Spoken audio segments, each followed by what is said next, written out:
While I was off fussing with the bottom ruffle, I realized that I forgot to put on the lace that I wanted to put on here. So I ripped off this top one that I put on, and I've lifted up this bottom lace, and now I'm going to put on the lace that I originally wanted on. And it comes, this is gathered lace, and it came on a spool, and I've had it for years. I think it came from the Michael Dollar's bin. So I'm just going to rip off this portion that is the gathering part, and I'm going to just randomly glue it down within the design so that the glue doesn't seep out too much. As with everything else, I am not necessarily concerned about any of the rough edges. I might tack them down just a little bit, but I really do like the shabby torn look, so I'm okay with all the strings showing and the rips. So all right, so I'm gonna put this on. Sorry about that, get a little ahead of myself.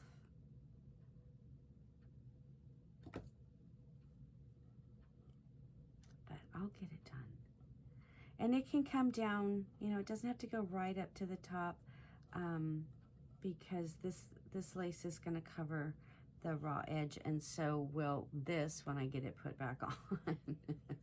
So everything is fixable. The majority of everything can be fixed. It's just a matter of how much time you feel like you want to put into one thing. And I rarely chuck anything into the bin.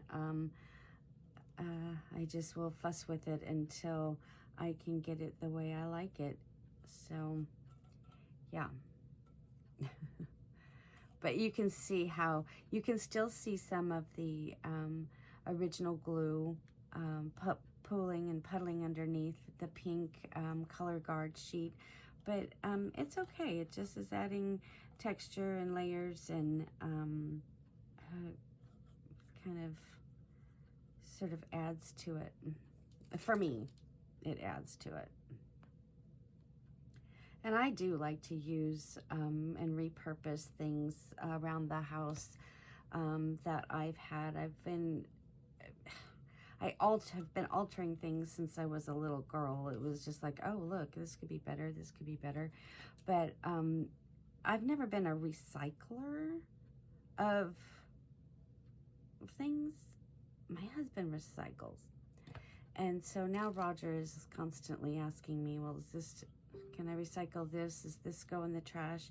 Because I've been keeping envelopes and packing paper and cereal boxes and all kinds of things to create from, and cans. And now I have what I lovingly call a trash heap, and that trash heap is in my guest room. Although it is, you know, organized some, there still is, it's still considered a trash heap because it's everything I would normally have put into the trash. All right, so now, yay, back on track. So I'm just gonna pull this back down over, and it'll cover that edge up. And then I'm gonna go about gluing the little scrunchy ruffle back on. So I'm gonna go ahead and do that. I'll do that off camera, and I'll come back, and then we'll be ready to get on with the next thing. So you never know, right? You'd never know it unless I showed it to you.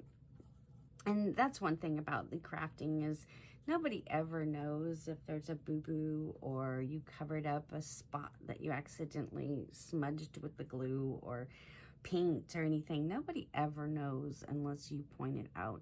Now, that being said, there are some with critical eyes and they can pick out anything, but mostly people are just going to be in awe of how pretty your item is. So I'm going to put this little trim on the inside, and that will just help to merge the rhinestone trim and the other lace that is inside there. I think that'll look really cute. My original one, I have this darling pom-pom trim that I received from a friend, Lynn, and Unfortunately, I have not been out looking for any more of it. I'm hoping I can find it because it's absolutely adorable. Oh, let me make sure I'm starting at the back. All right here, yes, definitely.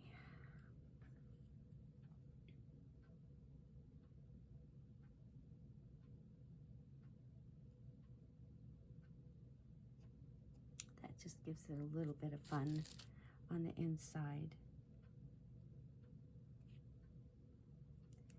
I think I'm gonna let me see if I can bring it up just a little bit to cover what it looks like covering the edge of the rhinestone. Nope, not necessary. Okay, I'm gonna put it back down.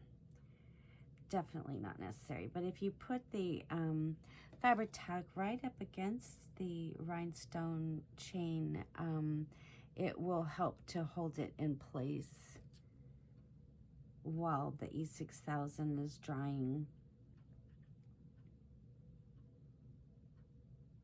Because you can see that it's still pliable. You can still move it around. And part of that is going to be that it's actually, you know, on fabric, and so it could just very well be the fabric that's moving, but the glue is definitely not set. I'm gonna cut off these little fuzzies right here. Also about this fabric tag, although it is a phenomenal glue, wow, it ruins your nail polish.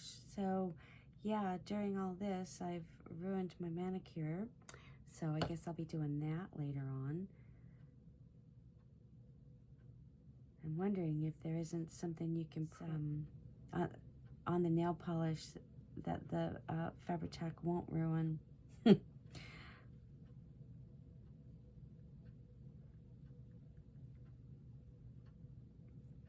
Okay, so I'm going to go off camera. I'm going to fuss with this. I'm going to get it all the way around, and then I'll be back.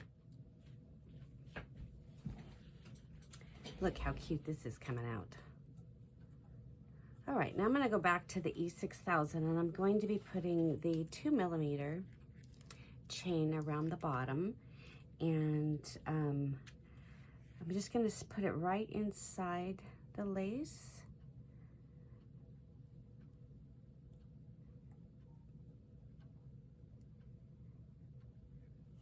And I'm going to use the E6000 again and the skewer. I'm going to start this with you, and then I'm going to go off camera and come back when I've got it on there. And this will definitely become messy because I'll be getting my fingers in it. But got the back here and my skewer. Let's see.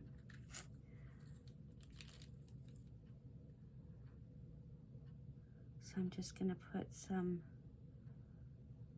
right along here inside, and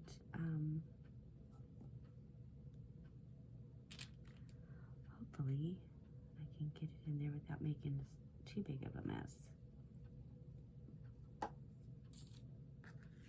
And one thing about also about the E6000 is the fresher your bottle, the easier it is to work with. And although I have plenty left in my tube, it is definitely starting to get stringy and firm within the tube, so it's not as easy to work with.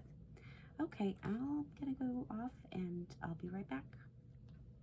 Look how cute that's coming out. Really cute. So this will be wet for a little bit longer and pliable. So if you want to wait for it to dry completely, that's probably a good idea. But I'm going to keep going, and I'll just keep fussing with it and straightening it out as I go. But it's coming out really cute. Okay, so now I'm going to put a bunch of little flat back pearls along the top here. And I'm actually going to start in the front because I want it to be even until it's, you know, not even, because I'm not going to be doing any measuring. So with this one, I'm actually going to be using the Art Glitter Glue. This should hold these pearls pretty good for what I need it to do. If you find that you have a better glue that works, perfect. But I'm going to use a little pin, and let me get the pearls out.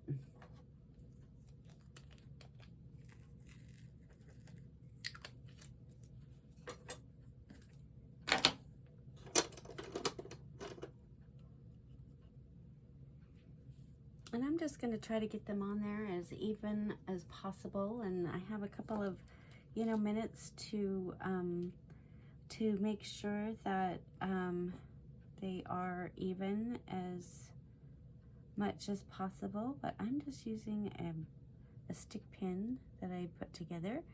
And see, you have to use it, so why not make it a pretty one, right? So I'm just going to put a dab and separate these ruffles as I go along.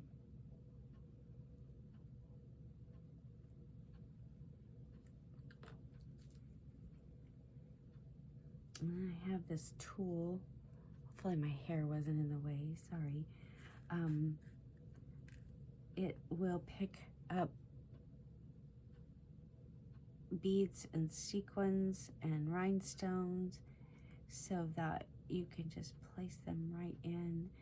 And I'm going to put a couple of these on the spots of glue that I already have, and then I will smush them down into place so they're seated inside the glue.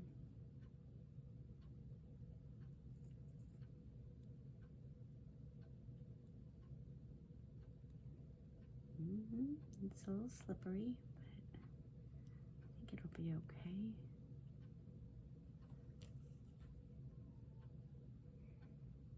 I love this shabby because you don't have to be perfect. There's nothing perfect about the look of a shabby.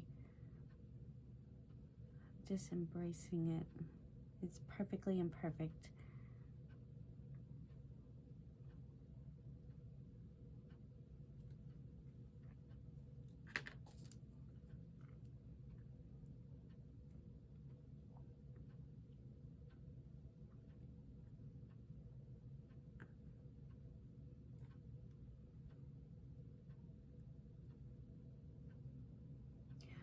All right, so I'm gonna go off camera. I'm gonna finish these up and then I'll come back.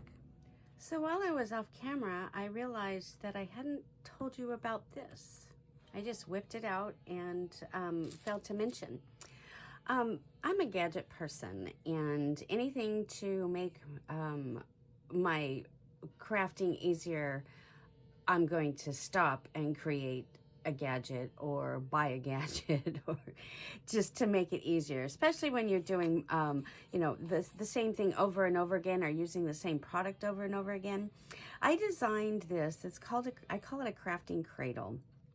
And I designed it, and Roger did the wood, the cutting, and the gluing for me. And then I used some air-dried clay and did some distressing on here. But this is designed to hold any size round object, to cylinders or round, to keep it from rolling around on your crafting table while you're doing decoupage, any type of gluing and painting. And see, if you just put it right inside there, it prevents it from rolling around, and it works out perfect. And you can use a round golf ball, baseball, softball size, oval ornaments, large containers. You can even use your glue bottle to keep it on its side. Just anything that you need to not be rolling around on your craft table. Okay, so that looks pretty good, I think. It's coming along cute. All right, so here's my front. And I've got some appliques I'm going to cut up, and some, this was off of a blouse, a crocheted blouse that I picked up at a thrift store, and had a little bit of staining and a rip on the neck. And so I bought it, a couple years ago. I thought, well, I'll be able to use that. And then I've got a little container of little embellishments that I'm going to use.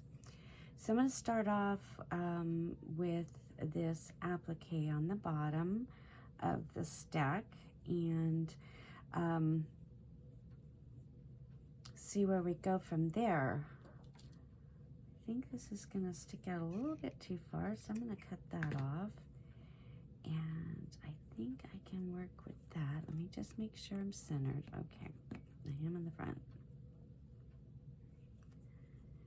And this whole thing might be too big. I think I might piece it. One of the things you can do to stretch your laces or stretch your appliques is to piece them. And what I mean by that is, if you know you're going to put a big flower or something right on the top, then you can cut it and leave a space in the center. And what that does is, not only are you stretching the amount of lace or the applique that you have, but it also reduces some of the bulk. So if you're doing in a journal or onto something that needs to have a lower profile, then cutting it in half and removing the center bulk is always a good thing. Okay, so I've got that. I'm going to put this one on this side, I think, and I'm looking on here for another piece. Yeah, let's use this one. It's another leaf and flower. Right. So that can work. I think I'm going to do them more like that. And then I will place this in the center. So I think I'm going to spread this out just a little bit further. I'm just going to start gluing. What do you think? Back to the fabric tack. It's fabric and fabric, so I do want to make sure that there's some good contact. And the fabric tack is made for fabric, so you can use it for lots and lots and lots of things with good result.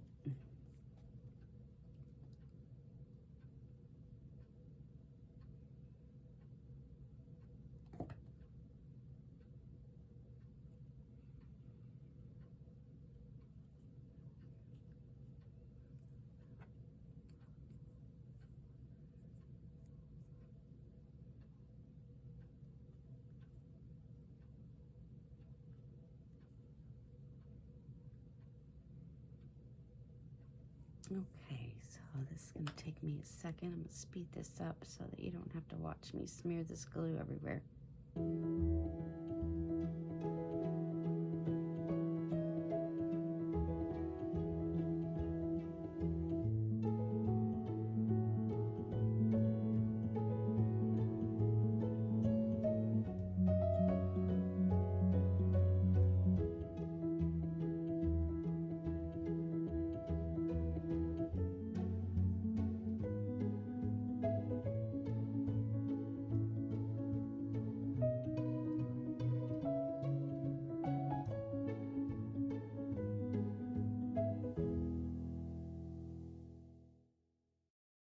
Once you get it on, you can go back and fill in, but that's not really going to be necessary because I'm going to plop this other stuff right down on there.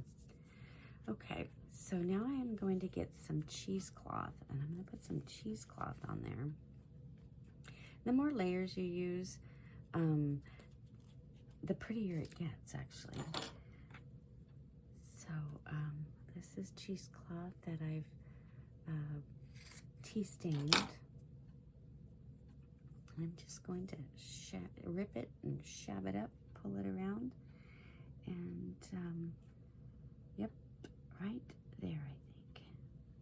And I'm just going to put the fabric tack on here, get some on there, and then I'm going to use my little spatula here, and oops, look at that, one thing I don't want is to have this straight edge. I think that's part of the selvage of the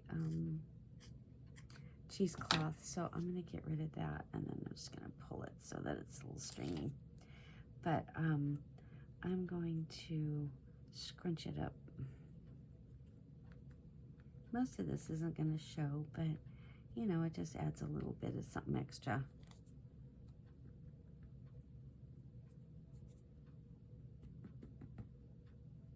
I'm going to put a little bit underneath here.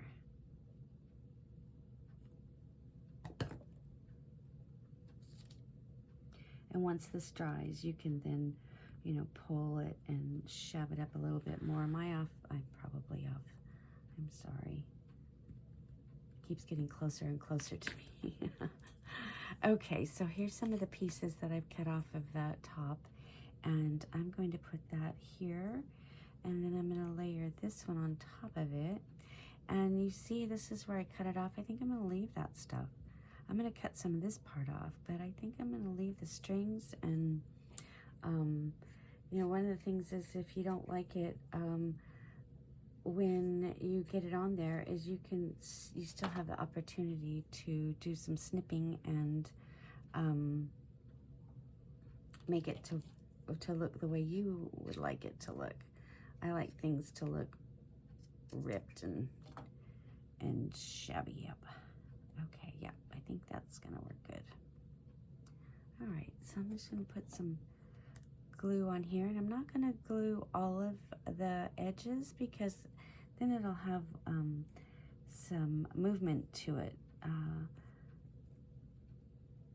I don't smash it down, then it'll be a little puffy. Now this one right here, I am gonna cut that off. When I cut I did cut all the little pieces off of this one, so that was one that was left on there.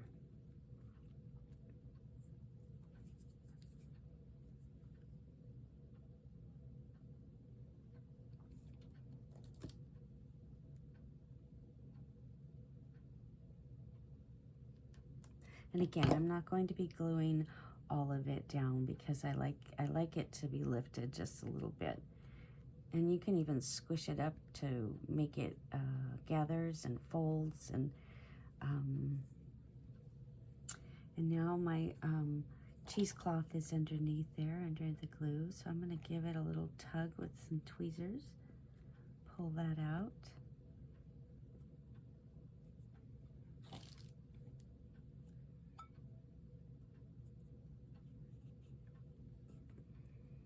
And then I'm going to put this on here. See, it's starting to come together. It's looking cute.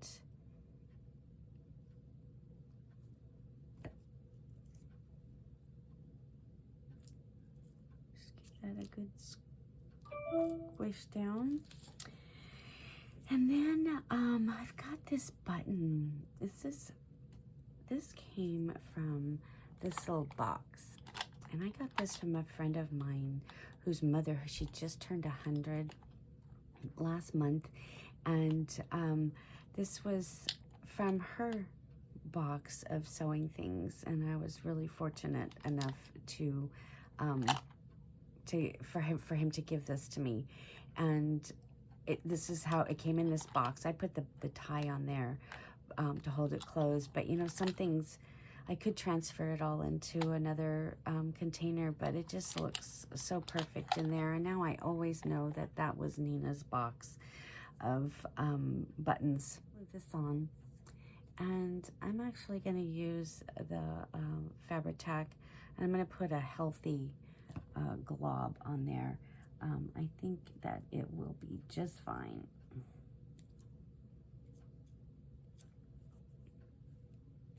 All right, and the other thing that I want to do is I want to put a regular mother of pearl button on there. And what I want to do is I want to tie the center as if it had come off of a shirt or a blouse. And I've got a needle and thread already, and this is 3 or 4 strands of embroidery floss. Oh, I want to show you a trick.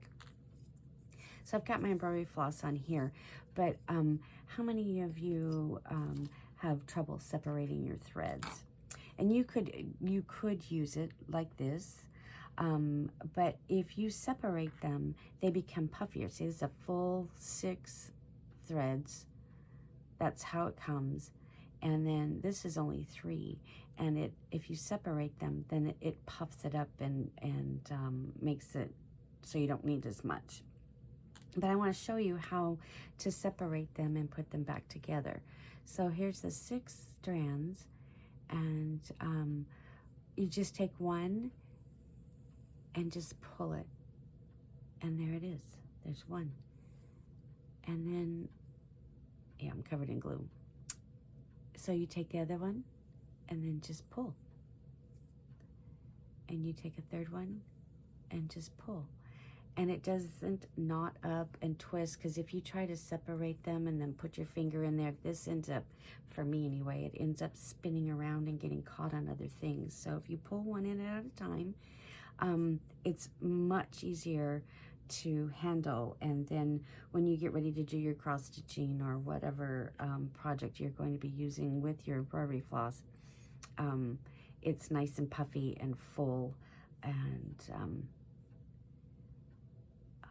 if you were to use regular sewing thread that has a wax on it and it's wound very tightly, so then you just put them together and you're ready to go. So you just thread them in your needle, and no knots. Yay. Okay, so I'm going to just tie a knot on the top of this. So I'm going to thread it through the holes and make a cute little tie on the top. I'm going to give it a couple of knots. Even though I'm going to glue it, I still want it to look like it's actually sewn on. There we go. You can leave as much hanging off as you want, and can even fluff those up so that I separate them if you want. But I'm going to go ahead and put some fabric tack on here and get it tucked up underneath this flower.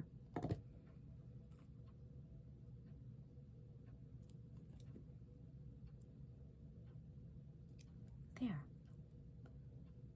So there's my little Nina button. Isn't that cute? Oh, it's just the sweetest thing. And while the glue are drying, just give them a squish down. Eventually they'll grab hold and not move, and they'll be into place. Okay, so for the next one, I'm going to use a safety pin. I'm going to, just a regular safety, the small safety pin. And I'm going to get some more of this cheesecloth. It's pretty fluffy, and I do like that. And I'm just going to rip it so that it's nice and shabby. And I'm going to also use some sari silk. And this is a whole spool of it that I've got on here. And I just ripped some off, and I don't think I'm going to do a bow, but I'm going to try to knot part of this and see. I may not have left myself enough, but maybe with these tweezers I can get it through. Not. Let's see.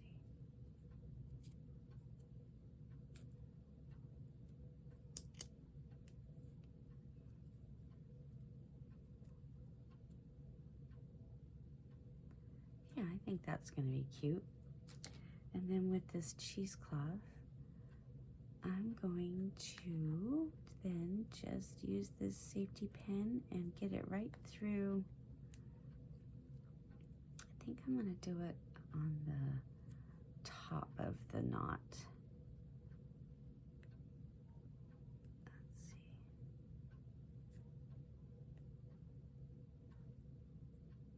see. Yet again, another fussy thing to work with.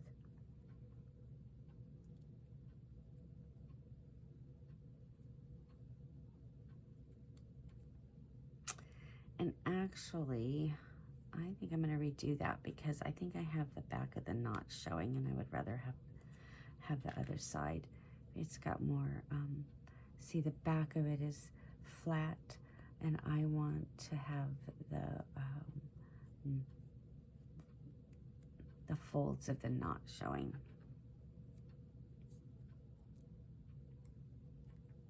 And these older safety pins are not necessarily the sharpest, but you can get it through there if you muscle it a little bit.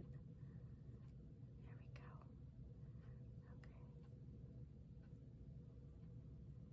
Okay. And it looks like, again, I have the, no I don't. But what I'm going to do is I'm just going to fold and fluff this, and then I'm going to put a big glob of this on the back. Not a huge glob, but just because I don't want it to come flying through, seeping through. But I'm just going to glue that right like that. And then once this sets, then I can move some of this around and pull on it so that it fluffs up. There we go. Just give it a good push. That stuff will grab hold. There.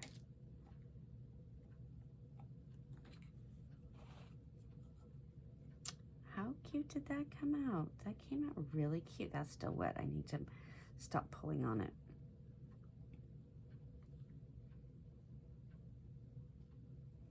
There we go.